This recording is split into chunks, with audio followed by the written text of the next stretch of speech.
Good afternoon, everyone. Please be seated. Thank you. These are all friends. I'm not used to them standing for me, but thank you. Thank you very much. Good afternoon. Before I make my announcements today, I want to say a few words about the COVID crisis. This week marked another tragic milestone in our fight against COVID-19. More than 3,000 deaths in one single day, the highest single death count during this pandemic. That's more deaths in a single day than we saw on 9/11 or at Pearl Harbor. This is serious business. And the current director of the CDC said yesterday, we can expect the similar numbers of deaths or more every single day for the next 60 to 90 days. We're in the teeth of a crisis right now. And this nation needs presidential leadership right now. Presidential leadership that is willing to model the steps we should be taking to save our own lives and the lives of our families. You know, we can wish this away, but we have to face it head on. We have to take it head on. Using every power available to me as president, we'll have a national coordinated strategy that will beat this virus. You know, and as tough as things are now, I firmly believe better days are ahead. We've got some good news yesterday. The FDA committee recommended emergency use authorization for Pfizer's BioNTech COVID-19 vaccine. But we're grateful for the scientists at these, not only there, but other great organizations, researchers who developed this vaccine and several others on the way. And we're just as grateful to the scientists and the public experts who evaluated its safety and efficiency free from political influence. I want to make it clear to the public, you should have confidence in this. There is no political influence. These are first-rate scientists taking their time looking at all of the elements that need to be looked at. Scientific integrity led us to this point. We know the immense challenges and hard work ahead. Earlier this week, I announced our COVID response team that will scale up the manufacturing, distribution, and injection of the vaccine. We set a bold and doable challenge in my first 100 days, 100 million shots in 100 days, asking the American people to wear masks for the first 100 days of our administration. And if we get the necessary funding from Congress, we can get most of our schools open in 100 days, but we need the help from the Congress and the funding. The first 100 days won't end the COVID-19, but meeting those goals can slow the spread, save lives, and get us back to our lives with the people we love the most. And we'll also be getting the right people confirmed during this period of time and in place to manage this robust, aggressive plan to contain the virus, help us build back better than ever, and make sure everyone is included. Now, today, I'm really pleased to add members to my team that will get the job done.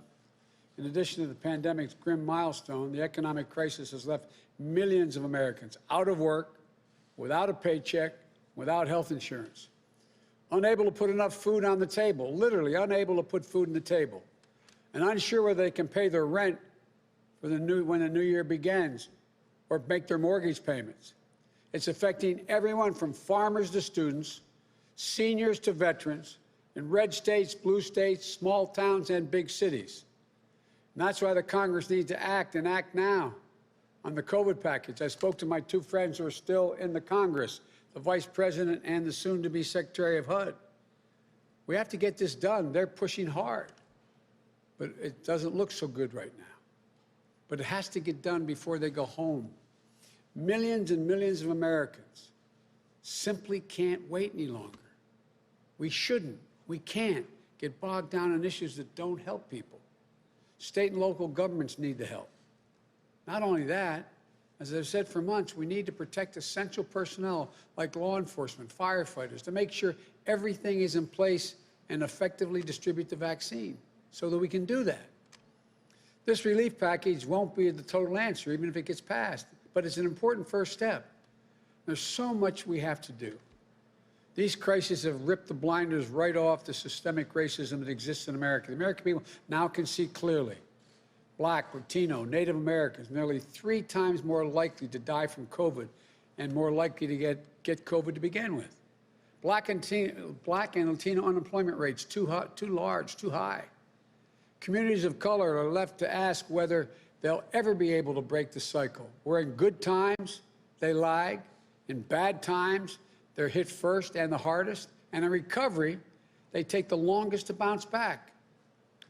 Vice President-elect Harris and I knew we'd have our work cut out for us when we got elected, but we also knew we could build a team that would meet this unique and challenging moment in American history. Some are familiar faces. Some are new in their roles. All are facing new circumstances and challenges. That's a good thing. They bring deep experience and bold new thinking. Above all, they know how government should and can work for all Americans. For Secretary of Agriculture, I nominate Tom Vilsack, an outstanding 2-term governor of Iowa, the best Secretary of Agriculture I believe this country's ever had. He was there when the Great Recession was pummeling rural America. Over 8 years, he oversaw a record-breaking investment to bring us back. He implemented the Recovery Act to help rural communities recover and rebuild. Tom helped expand markets around the world for American farmers. He improved our food safety standards and helped millions of children and families receive healthy meals.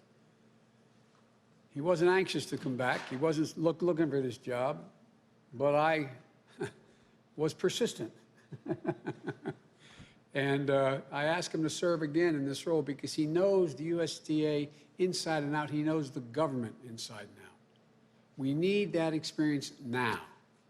1 in 6 Americans and a quarter of the children in America are facing hunger. The opioid crisis in rural America is a rural America crisis, as is the climate crisis with droughts, floods, wiping out crops in small towns. Farmers and small businesses, small towns, rural communities, white, black, Latino, are reeling from the pandemic and economic downturn. Tom knows the full range of resources available to this department to get immediate relief to those most in need and address the crises, not one, the crises facing rural America. He knows how to build back better for all Americans. He helped develop my Rural Plan for America in the campaign, and he now has the dubious distinction of having to carry it out. It's a good plan. That includes making American agriculture the first in the world to achieve net zero emissions and create new sources of income for farmers in the process.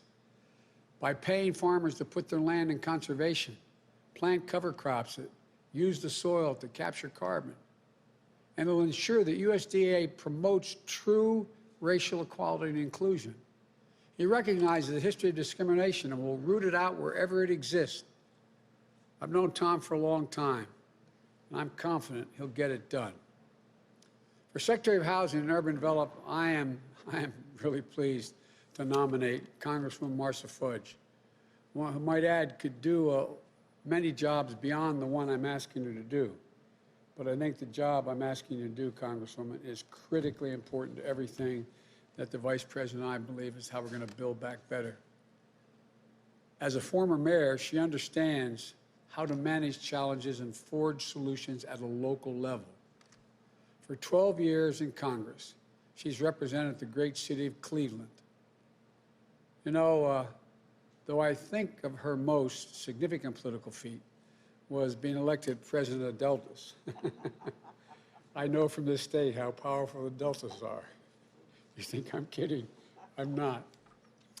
She developed an entire career for fighting for working people on issues from affordable housing to urban revitalization. During the Great Recession, her district was hit hard by the housing crisis. She spent the past decade working to improve blighted neighborhoods, create safer, more affordable communities. She also understands where you live impacts on your health, access to education, jobs, and economic opportunity. Zip code should not determine the outcomes on all those issues. She's going to bring that same vision as HUD Secretary, using every lever at her disposal to help the millions of Americans facing evictions, trying to pay for their mortgages, find their way through this crisis. And I think you'll see that she's going to lead our charge to make housing more affordable and accessible. She'll work to increase home ownership as a means towards wealth generation, particularly for communities of color.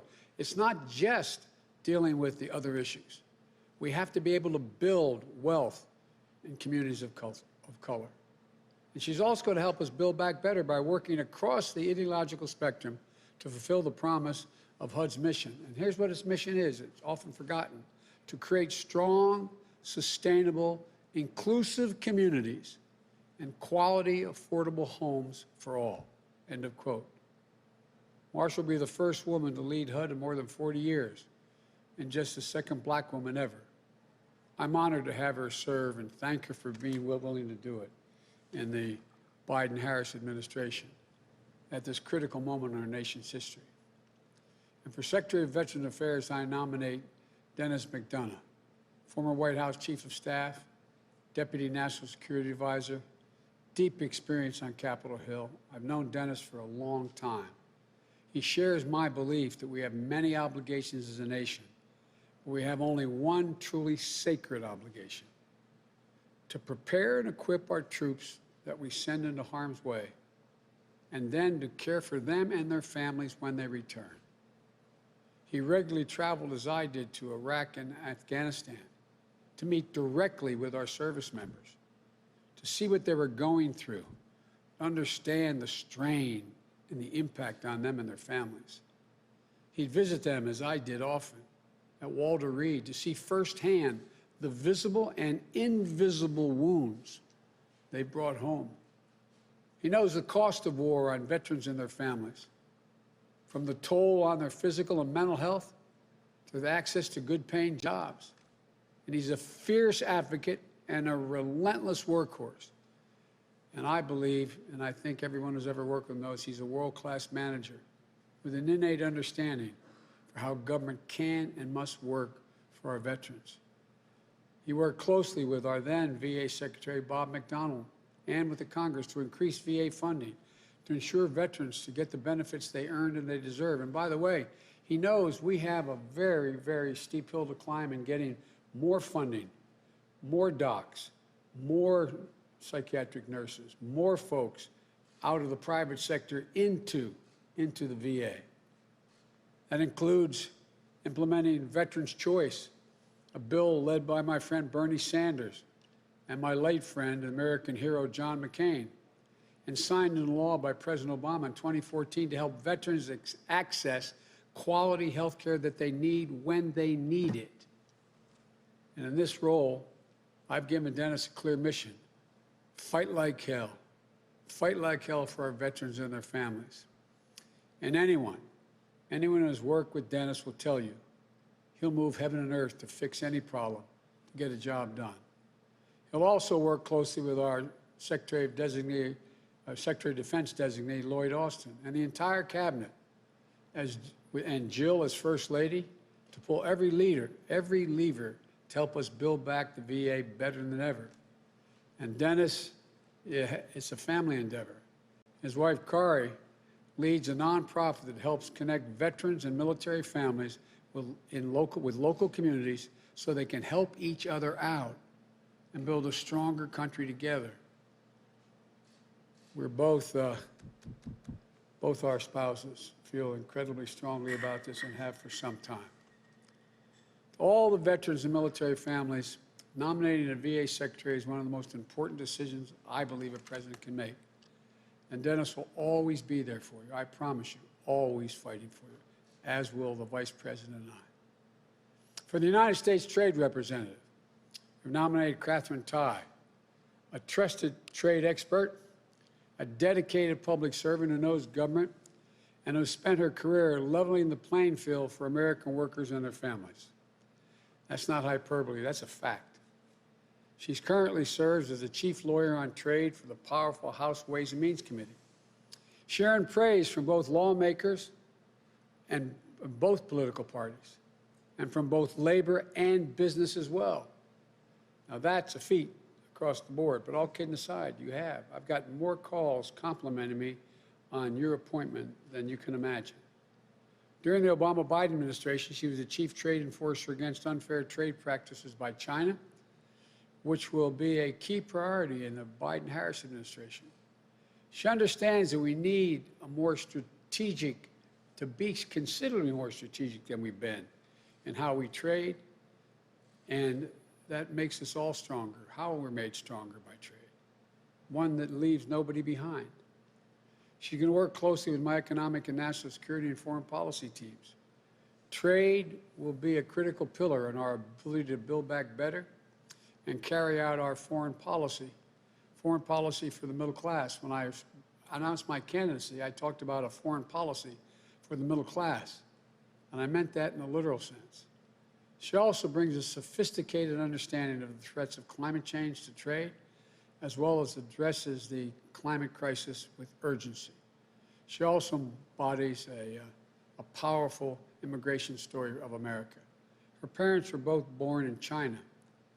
They moved to Taiwan and then came to the United States, where Catherine was born. Her parents became government scientists at Walter Reed and NIH, inspiring their daughter to pursue a career in public service. Catherine says she's the first American-born member of a family and a second-generation U.S. government servant. That's a great way of expressing it. If confirmed, she'd be the first Asian American and the first woman of color to serve in this position. And our nation, our economy, our workers, our businesses will be fortunate to have her serve in this role. As director of the White House Domestic Policy Council, I spent some time convincing this wonderful public servant, but I'm appointing Susan Rice, former United States Ambassador to the United Nations, former National Security Advisor to President Obama, former cabinet member, team player, policy heavyweight, through tough negotiator, trusted and tested public servant, who I've known for a long time, not only admired, but become friends with. She'll lead and coordinate my critical domestic policy agenda. And she's going to elevate and turbocharge a revitalized Domestic Policy Council to help us build back better on every issue across the board. She'll work closely with my Director of National Economic Council, Brian Dees. She'll work closely with my National Security Advisor, Jake Sullivan, and the National Security Council. Together, they'll align domestic policy, economic policy, and national security unlike ever before. This is a big and critical role. That's why I asked Susan to serve. She's been there. She knows what it takes, like she did in helping mobilize the entire federal government to end the Ebola crisis. And her voice is particularly needed at this critical moment. A granddaughter of immigrants, a descendant of enslaved people, Susan will be an effective and tireless champion for all Americans. And she knows I'm really thrilled she was willing to come back, be at my side in the White House. To each of you on this team, you have my gratitude, the gratitude of the Vice President and me for answering the call to serve again. To your families, thank you. We know the sacrifice you're making to allow your family member to serve as they are going to, God willing. And to career civil servants at these agencies, we look forward to working with you because we know how many talented people are there. It's time to rededicate ourselves to the mission our government agencies were entrusted with. And to the American people, help is on the way. I promise we're not going to let you down. May God bless you and may God protect our troops. And now I'm going to turn this over to the team, starting with our next Secretary of Agriculture, Tom Vilsack. Tom, thank you. The podium's yours. I guess they're going to clean it up a little bit.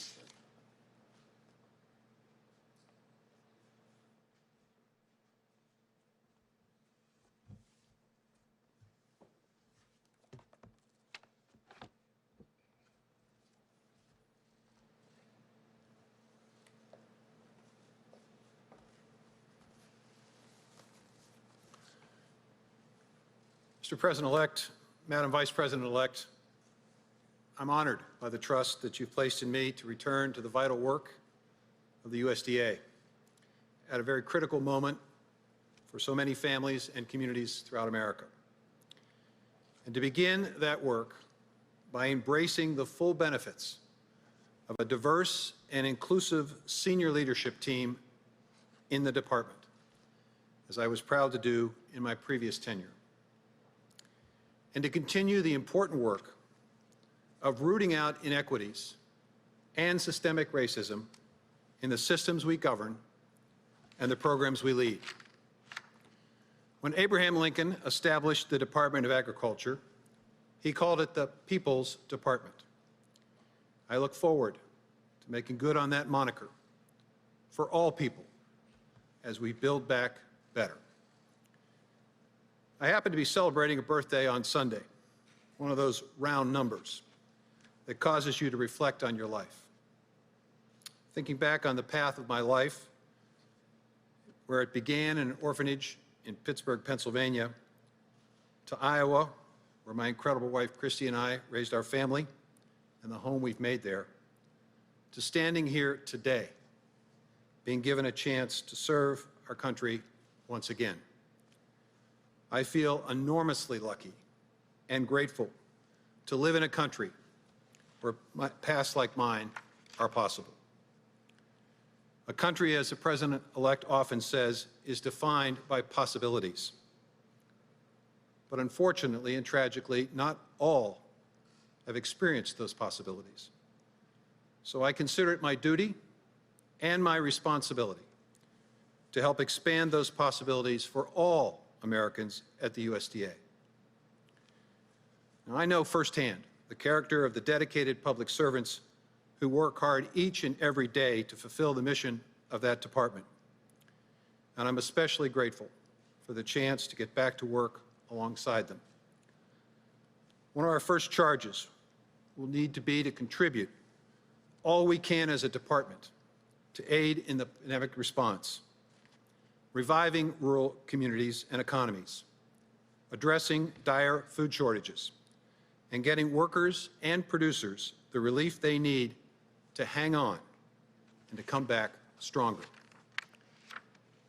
When we emerge from this crisis, we're going to have an incredible opportunity before us to position American agriculture to lead our nation and the world in combating climate change and reaping the new, good-paying jobs and farm income that will come from that leadership. To make landmark investments in communities throughout rural America, especially those mired in poverty for far too long, by adopting the 10-20-30 rule of Congressman Jim Clyburn that sets aside 10% of federal funding to communities where 20% of people have been caught beneath the poverty line for 30 years or more, and to ensure that every child in our country and all those who are in need have access to safe, affordable, and nutritious food. We need to build back a vibrant and resilient rural economy that creates new possibilities for manufacturing workers, for family forest owners, for farmers, ranchers, and producers, that helps to make life better and richer for them and safer for all of us. And under my watch, the USDA will be a team player, working with our sister agencies to advance issues of shared interest, from rebuilding our infrastructure to fixing a broken immigration system to combating and fighting the opioid crisis. I look forward to pursuing that work on behalf of the American people, and especially those who live, work, and raise their families in rural America. And I will end by expressing my profound gratitude to the President-elect and Vice President-elect for this amazing opportunity to serve. Thank you.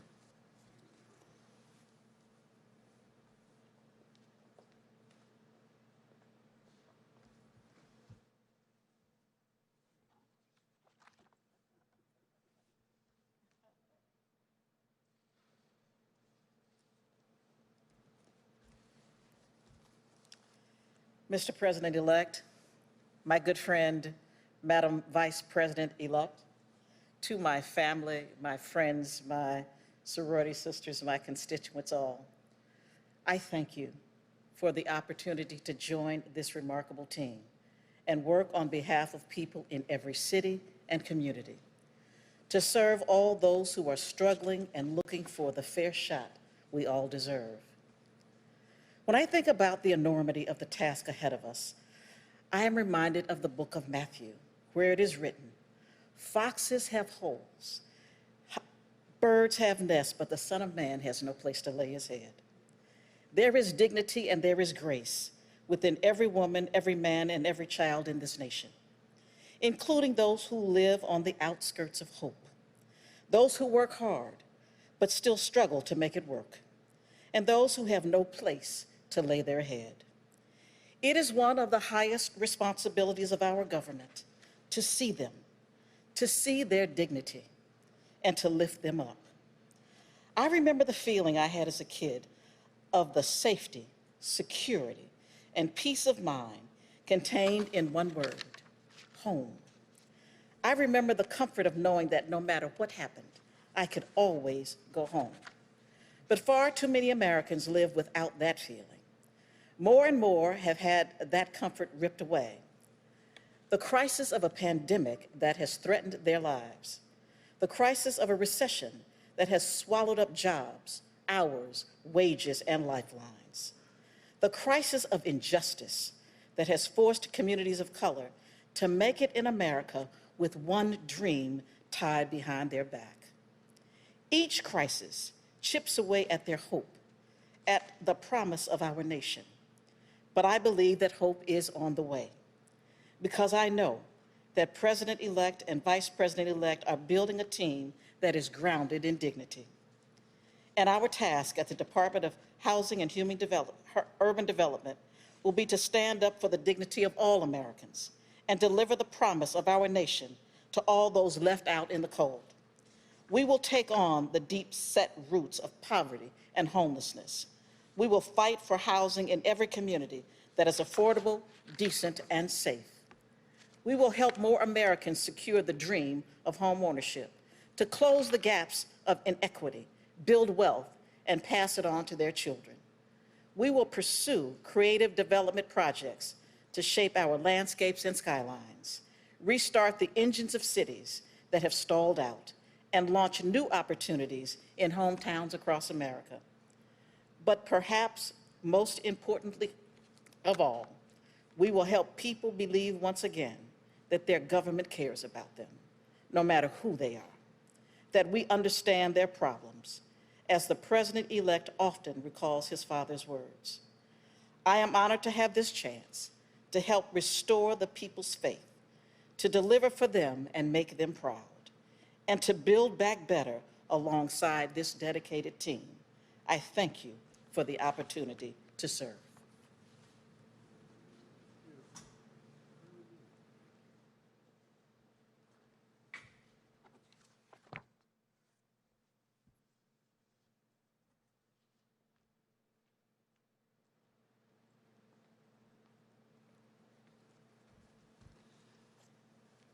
Mr. President-elect, Madam Vice President-elect, I'm deeply humbled by the trust and confidence you have placed in me, and if confirmed by the Senate, will be honored to serve as the Secretary of Veterans Affairs. Mr. President-elect, you have pledged to restore the soul of our nation and to unite us as Americans. In this work, there is a mission that can bring every American together, caring for our nation's veterans and their families. As you have said, this is a sacred obligation, and I know that for you and Dr. Biden, it's also very deeply personal. I've been inspired by veterans in my life as well. Today, I'm thinking of my grandpa McDonough, a Marine, all the troops I met on my visits to Afghanistan and Iraq, and the wounded warriors I spent time with at Walter Reed or shoring around the White House. I'm thinking of the many vets I've had the pleasure to serve with, in and out of government, who have put the character and training that they developed in uniform to work, to continue serving our country as civilians. I'm also thinking of one of my high school football coaches back in Stillwater, Minnesota, an Iowan, Joe Sam Samuelson. he stormed the beaches of Normandy. And in home hospice at the end of his life, he and his family were grateful for the compassion of the VA. When he passed, his wife gave me his coaching jacket, one of my most prized possessions. Coach Sam's jacket reminds me why we're here. Our men and women in uniform have had our country's back, and when they come home, we need to have their back. As the President-elect has said, his marching order to me is very clear. Fight like hell for our veterans. We're going to fight like hell to give our veterans and their families the health care, respect, and dignity they deserve. That means helping our veterans build civilian lives of meaning and opportunity, making our VA even more welcoming to all veterans, including our women veterans, veterans of color, and LGBTQ veterans, and keeping faith with our incredible military families and caregivers, because we need to have their backs too. To the men and women of the VA, many of you veterans yourselves, you work tirelessly to take care of our veterans, and your demanding jobs have been made even more difficult by the pandemic. To you and to the many dedicated vets service organizations who include vets, survivors, and their families, I look forward to being your partner, one united team in delivering care and support that's second to none. Finally, taking care of our veterans is not a job for the VA alone. Every federal department and agency has a role to play, and I will fight like hell to make that happen. And even though only 1% of Americans wear the uniform, under President Biden, every American will be called upon to embrace our responsibility to support our veterans and our military families. Mr. President-elect, Madam Vice President-elect, on behalf of my wife, Kari, and our family, thank you for this opportunity to serve. May God bless our troops, our veterans, and their families. And as a nation, may we always give them our very best, just as they have done for us. Thanks very much.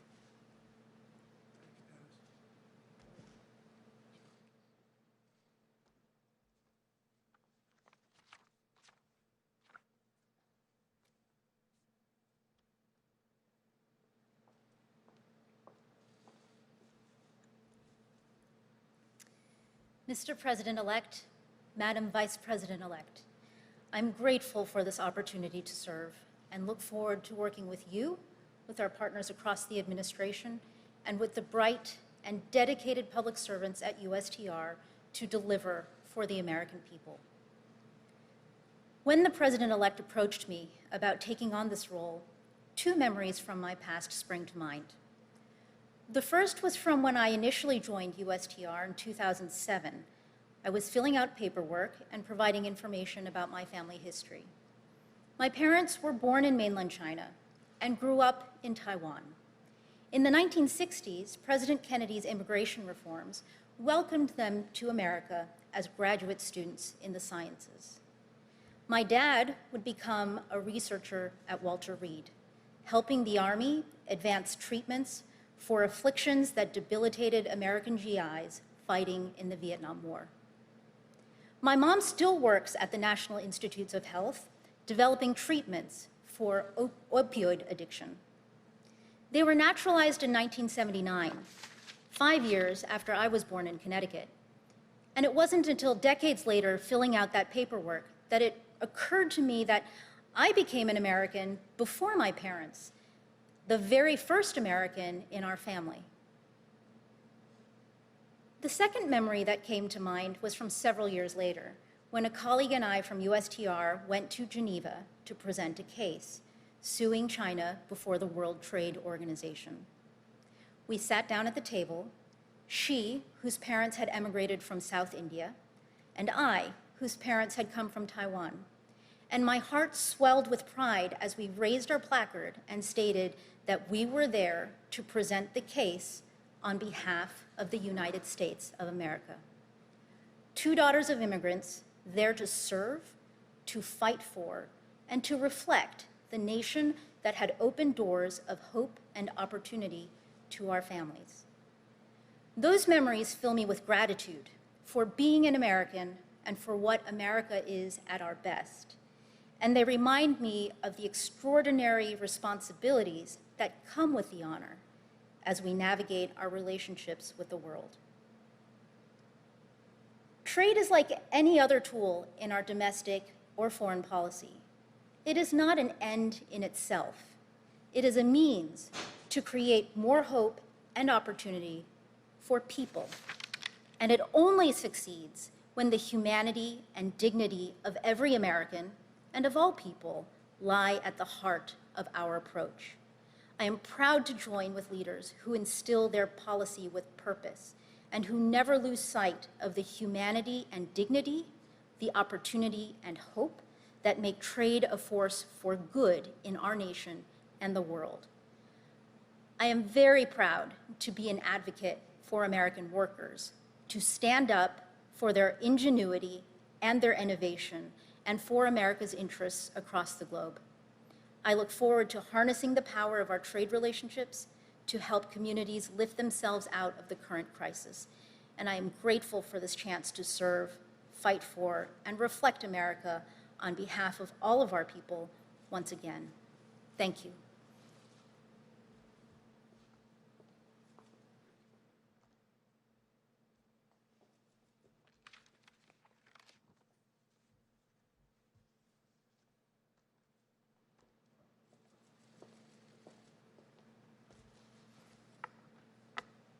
Thank you so much, Mr. President-elect, Madam Vice President-elect.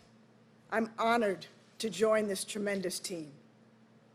Today, we confront a profoundly connected set of crises: a relentless pandemic, a struggling economy, urgent demands for racial equity and justice, a climate in need of healing, a democracy in need of repair, and a world in need of renewed American leadership. In the 21st century, our foreign, economic, and domestic imperatives are deeply intertwined. Tackling these challenges is personal to me.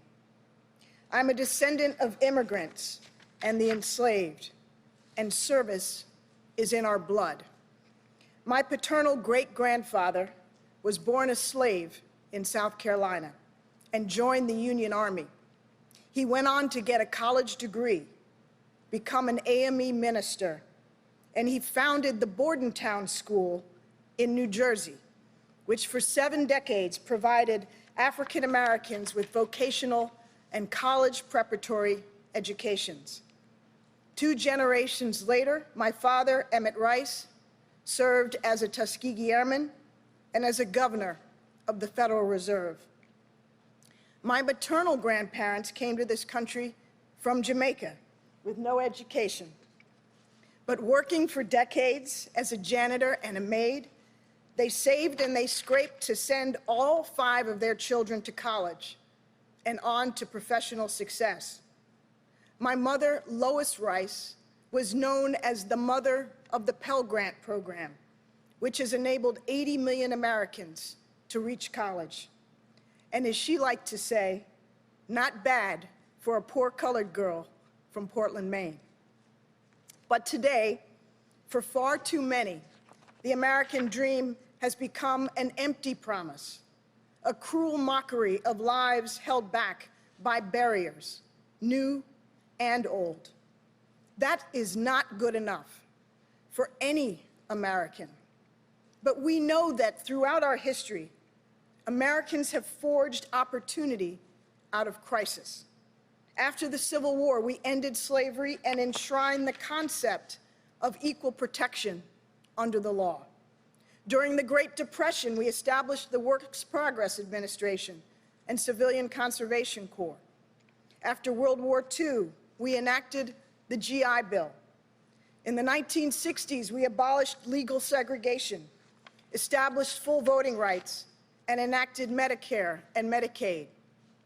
Now, at the foot of yet another bridge between crisis and opportunity, I'm honored and excited to take on this role. Joe Biden and Kamala Harris's vision for our future is expansive but achievable. America must finally become a nation where every child, from Akron to Arkansas, from the Bronx to Brownsville, from the Sioux Nation to South Central Los Angeles, can dream without limits and make her dreams come true. I have no illusions about the difficulty of making that vision real, but we are here to get hard stuff done.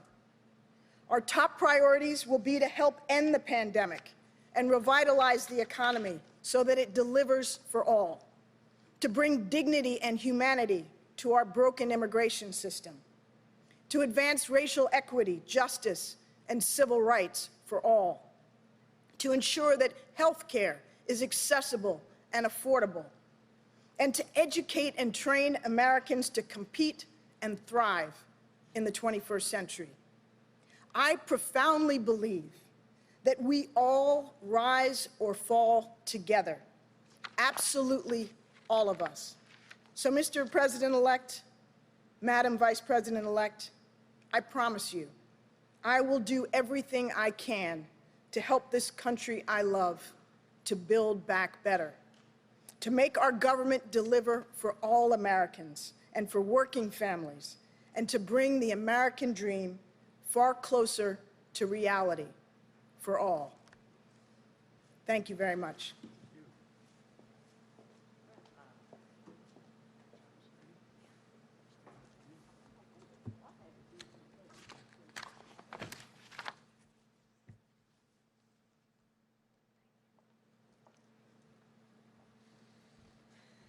Good afternoon. Over these past few days and weeks, we have announced members of our administration who will help us meet the unprecedented challenges facing the American people. We have brought together a healthcare team that will help contain this pandemic once and for all, an economic team that will help build an economy that works for working people and all those looking to work, and a national security and foreign policy team that will help keep our nation safe and restore and advance our leadership around the world. Today, we are announcing leaders who will help deliver immediate relief to every corner of our great country, from rural communities to big cities and every place in between. Leaders who will help care for our veterans and their families, and advance opportunity for all Americans at this consequential moment in our country. At a time when 1 in 8 households say they didn't have enough money for food in the past week, we need leaders who understand that no one should go hungry in the United States of America. At a time when 1 in 6 renters are behind on rent, we need leaders who will not only help provide relief to all who need it, but help address the affordable housing crisis in America. You know, I was in high school by the time my mother saved up enough money to put down a down payment on a home. And I understand the dignity of home ownership and the importance of making the American dream a reality for everyone. At a time when veterans, including those I've represented in California, have been strained by almost 2 decades of war and economic hardship, we must have leaders who will treat all who have worn our nation's uniform and their families with the dignity and respect they have earned. Leaders who will be focused on doing what is in the best interests of the American people, who will negotiate trade deals that are good for workers and good for our economy, who will address the defining challenges of our time, from combating our climate crisis to advancing racial justice. That is what these remarkable Americans will do. I know them well, and some are very dear friends. These leaders have different backgrounds and life's experience. and they bring to their roles different skills, perspectives, and areas of expertise. And they all reflect the very best of our nation. They are all dedicated and compassionate public servants, and all of them are ready to hit the ground running on day one. So, Mr. President-elect, congratulations on these outstanding choices. I look forward to working with each member of the team and the whole team that we are bringing together to meet the urgent challenges facing our nation and to rebuild our country in a way that lifts up all Americans. Thank you.